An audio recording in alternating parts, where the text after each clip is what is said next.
And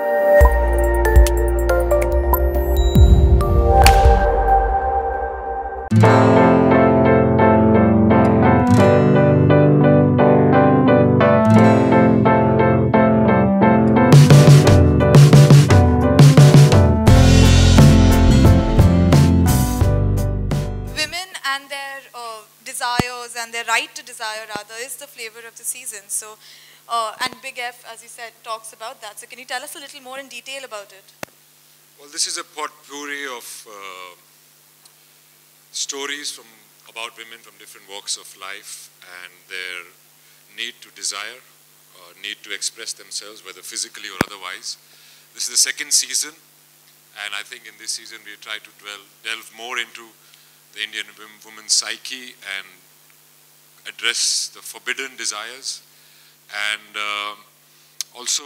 An awkward question. Weren't you recently accused of encouraging the mocking of a girl on Twitter for doing exactly that? Elephant in the room. I had to bring it up, sorry. Everybody can see it. I think we must address it. I like to address it in three sections. First of all, the tweet itself. I didn't know who this girl was. I saw a tweet by Sehwag, and I often laugh at his funny jokes. He makes pretty funny jokes about all kinds of things. And I just laughed at it, and I left it. I didn't see the connotation in it. Then I got some messages that some prominent journalists are commenting on it and conversing on it. So I went back on Twitter, and I quickly went on the internet and saw what was going on, and I could immediately put two and two together. And I very pointedly said that do not politicize this poor girl's point of view. And then those two words were taken. Poor, they said you're a misogynist, and girl, they said you're a sexist. I said, hey, if it was a boy, I would have said the same thing. And I pointedly said, violence is wrong, peace must prevail, and do not politicize a young girl's point of view. And people came up with all kinds of things. Despite of being a girl, she's a thinking girl. And I said, yes, I take it for granted that if it's a girl, she will be thinking about it. At that moment, let me clarify, I was not aware of any threats to her at all. And when I did become aware of them, I immediately issued a statement clarifying my stand that it was not directed at her at all, and that violence is wrong and violence against women is a heinous crime and the perpetrators should be brought to justice and made an example of in a very severe way so that it doesn't happen again. I don't think that has happened. I don't know what the authorities are doing. But by that time, the narrative was set and I was labeled, put in a box, and I was the poster boy of that acts or agendas that other people had to grind with the other people. The other people had to grind with the other people, which I found myself in the middle of. I have been labeled before, and quite similar labels which were put upon that girl. When I spoke up against Gurgaon being Gurugram, they labeled me all kinds of things, and I got a big lecture on Sanskrit and Sanskriti and all that in not such polite terms. So I shot back at them and I said, don't Sanskritize everything. Our Sanskriti is not Sanskrit. Our Sanskriti is our Sanskar. But I got the brickbats from this side. Then again, when I spoke up against Sanjay Leela Bhansali, the violence against him, I said, हिंसा गलत है, गैर कानूनी है, आप बात कर सकते हैं, हाथ नहीं उठा सकते. Again, another set of people, trolled me. So it seems to me, I was having a conversation with those journalists as well. I was having a conversation here as well. It seems to me that we are not having a conversation anymore. We tend to get abusive. We are trolling people, and I think that is absolutely wrong. As long if you can have a point of view and you can disagree, that's fine. It's a democracy. But to put it more in perspective, I'll come to the other section of my answer. Now remove me and Sehwag from it. We are men, we don't have emotions, we are not affected or hurt by the abuse we get. Put us aside. We are successful men. Doesn't matter if we work 20 years to get where we are, put us aside. The same threats were given from this side to my mother and sister, women in Sehwag's family, Babita Fogart, Geeta Fogart. And the same threats were given when two of my colleagues, Pooja Bhatt and Richa Chadda, spoke opposing me from this side. So what is happening is that this nameless, faceless thing about trolling is going on. Whether it's a man or a woman, it's wrong to troll. And if it's a woman, it's very wrong. It's absolutely a crime. You cannot threaten a woman with violence on social media or anywhere else. And I think that is what has to be addressed, is the trolling, and especially the trolling against women. And the portal, the social media portal heads in India should look into it very seriously, because it's becoming a bigger issue and it's getting out of hand day by day. I've had brickbats from this side, I've had brickbats from that side, and I'm inviting them. Maybe I can sit with them and have a conversation about it and try and find a solution. That's interesting, Randeep, but there's something else that you said on Twitter. You called the girl Gurmehar, you said that this girl was being used as a pawn. It was not gender specific, as I had mentioned earlier. Even if it was a boy, it would have been the same thing. It was not gender specific. It was not religion specific. And I was and I am against the politicization of any person's point of view, period. You might have an agenda or an axe to grind. Don't blow it out of proportion. You know what I mean? A similar, not a similar thing, but a thing happened. I read an article around the same time in Times of India, written by a person called Sandeep Rai, a journalist, about a girl who was gang raped, videoed, blackmailed, and finally those guys sent the video to her father on WhatsApp and put it on social media. But there was no outrage because it served nobody's agenda. Who's going to speak up for that girl? You know what I mean? So there was an axe to grind, and considering the environment in the country vis-a-vis women today, on hindsight, I do believe that I should have been more careful. As an actor, I have faced this before, and I'm sure I'm going to face it again, as I pointed out to you. But for a young person to go through all that, I'm sure would have been very traumatic, and she should not have had to go through it.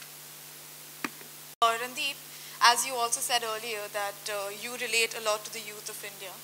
You are a very successful Bollywood actor. You have a great fan following. I'm managing somehow. The youth looks up to you, that's the point. So, do you think it was correct, or it is correct for you to take a political stand? That's a very big question, because like you and me, like everybody else, I am also a citizen of the country. I am also a human being. I have come from grassroots level to wherever I am today. I don't live in a vacuum. I am affected by things that happen around me all the time. I'll give you an example. I was training for my movie called Battle of Saragadi, and we were doing infantry training, and we were doing workshops, and we used to get up at 4 o'clock every morning. So one morning I woke up to the Uri attacks, and I read about it, and it was not war, it was nothing, it was a peaceful unit. These boys were sleeping in their barracks, and they were burnt alive. I was very affected by it. Then I went for the roll call, and I was doing the morning drill with the young boys. They were most of them 19, 20, 22-year-olds. I looked them in the eye, and I said, and I began to care for them so much, and I looked them in the eye and I said, what if this happened to these people, to these boys? I was very disturbed, because all talks had failed.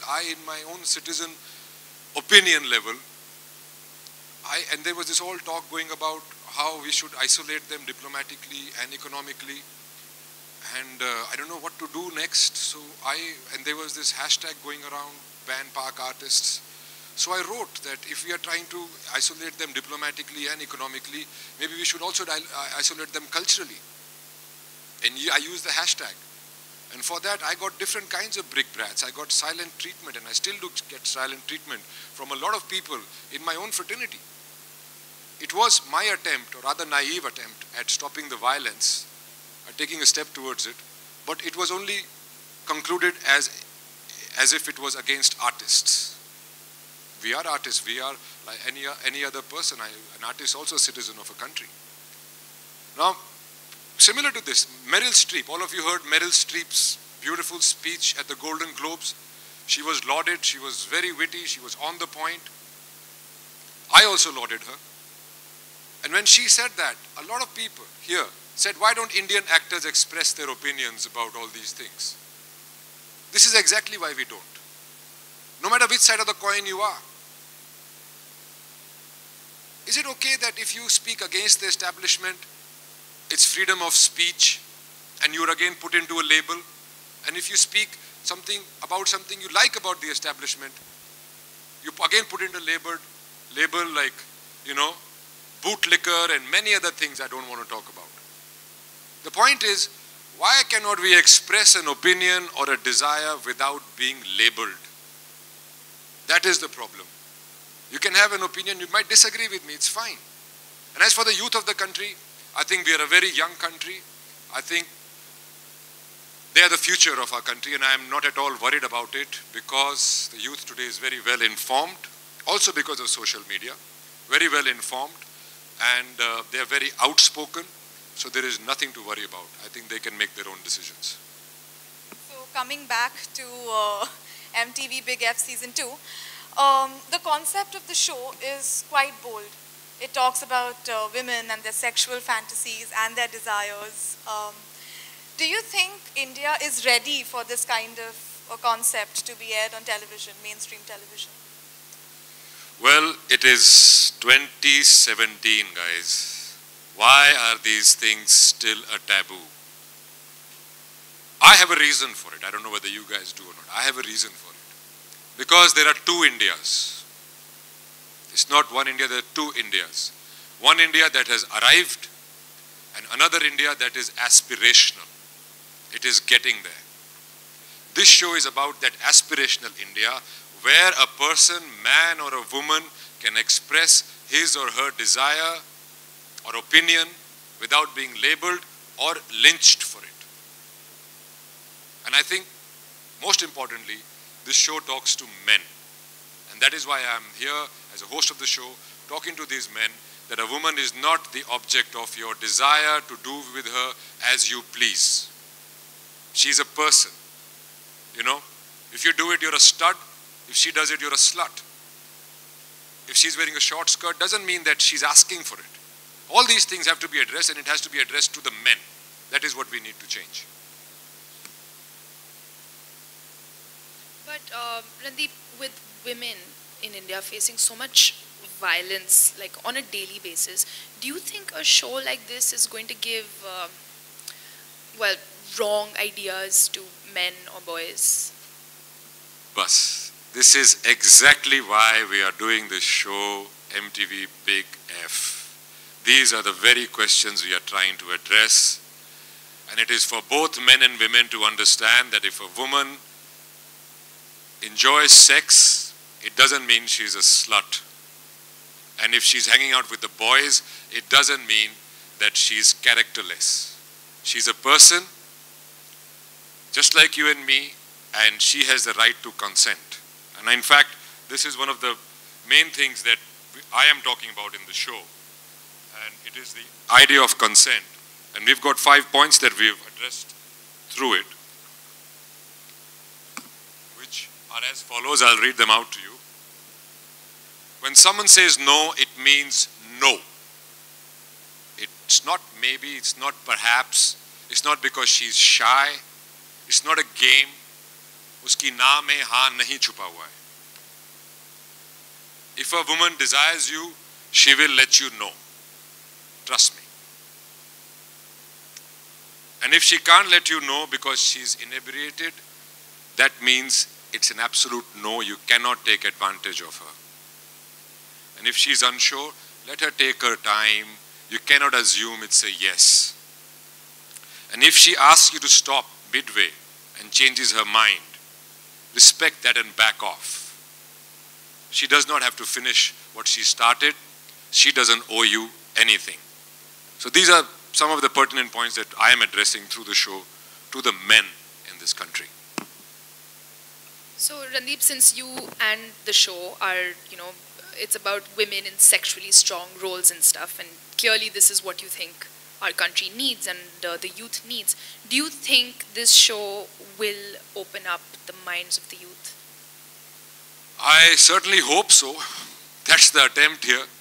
We've tried to create a show which is not preachy, it is engaging, and it is up to the young people to make up their minds and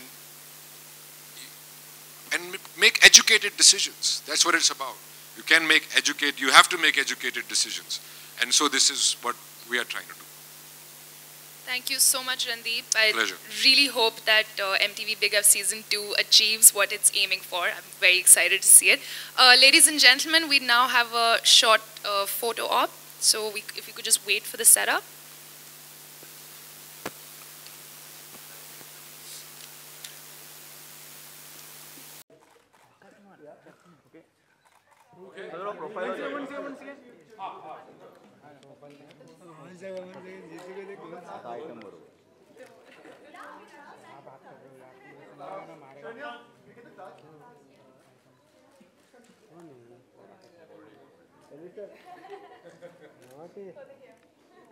Because this reason, first job reason. Nobody in my life is going to believe that you're holding a pink flowers. Only for this. All of you look center. Center, all of you. Right, sir. All of you right side. Left. Center. Nikhil.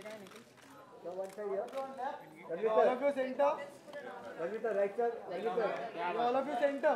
All of you left. Right. Sir, right. Sir, what last, right? Sir, wait.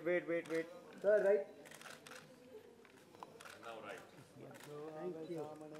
Thank you, sir. You're in the frame.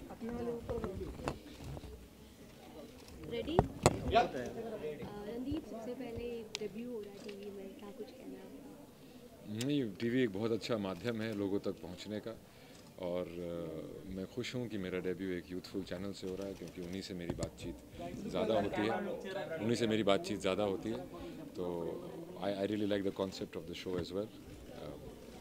सिर्फ वो all those things that I have not already answered. I don't follow awards so much, but I'm glad if it's getting accolades. जैसे कि host भी करने वाले, तो क्या क्या तैयारी की हुई है अपने होस्टिंग के लिए? जैसे कि हम लोग पहला सीजन देख चुके हैं, तो काफ़ी मतलब एक रिस्पॉन्सिबिलिटी इसके अंदर मैं काफ़ी मीटिंग्स हुई हमारी, काफ़ी डिस्कशंस हुए कि क्या क्या हमें इसमें पॉइंट आउट करना चाहिए. इंडिया सिर्फ एक नहीं है, दो तरह के इंडिया हैं, दोनों जगह एनवायरनमेंट अलग अलग है, तो उन सारी चीज़ों को मद्देनज़र देखते हुए इसमें मेरी इन्वॉल्वमेंट काफ़ी महीनों से चल रही है, फिर हमने जाके ये शो किया. Randeep, of course, today is Women's Day. You have this show which, in a sense, empowered women. They talk about issues like The hidden desires, forbidden desires. Right.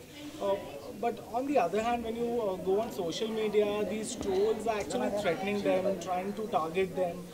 Today also we saw one such troll which was targeted at a woman who's a singer. Although she's a Muslim, she sang a Hindu devotional song. Trolling is absolutely wrong. Trolling of men and women both is wrong, and trolling of women is even more wrong. There should be, you are not done that you threaten women and pass lewd comments and do all those things. It's absolutely wrong, and I think today Menka Gandhi ji, who's the minister for all this, has set up a separate cell to protect women against it. And as I said before, that the social media portals should also address it very seriously.